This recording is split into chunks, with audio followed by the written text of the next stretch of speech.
Everyone keeps talking about what the Warriors used to be, but almost nobody is talking about the real problem they're facing right now. When you hear the name Golden State Warriors, you still think of championships, elite shooting, and one of the greatest dynasties in NBA history. But if you've actually been watching this team closely, not highlights, not old memories, something feels different. This isn't about one bad game, it's not about injuries, and it's not about effort.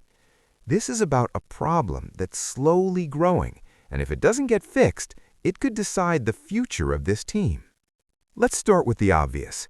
Stephen Curry is still great. There's no debate about that.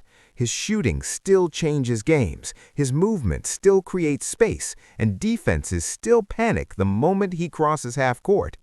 But here's where the concern starts.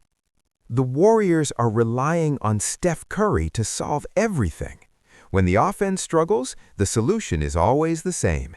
Give Steph the ball and hope he creates something special.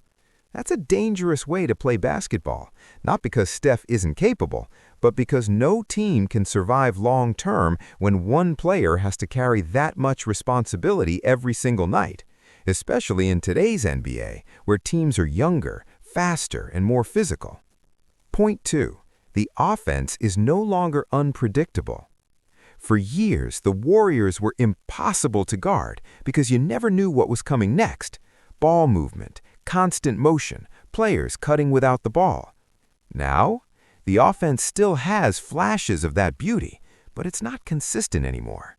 In close games, the movement slows down, the ball sticks, possessions turn into isolation plays.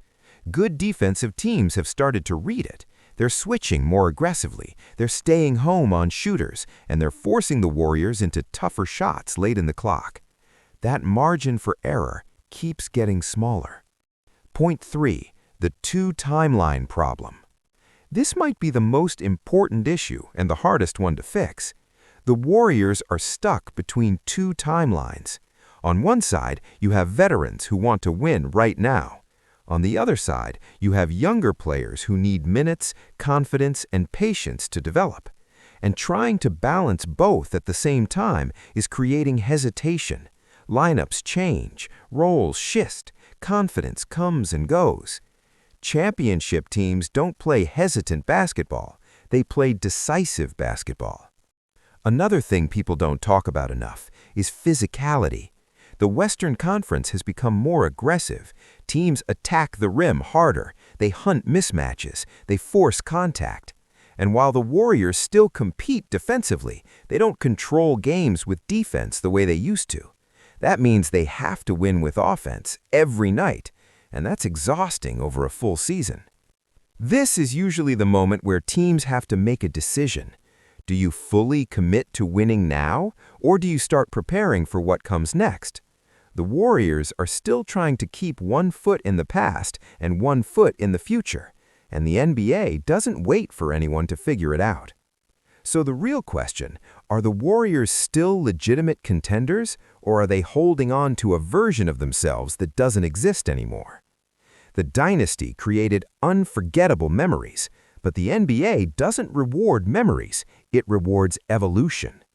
What do you think? Is this Warriors problem real, or am I overreacting? Let me know in the comments.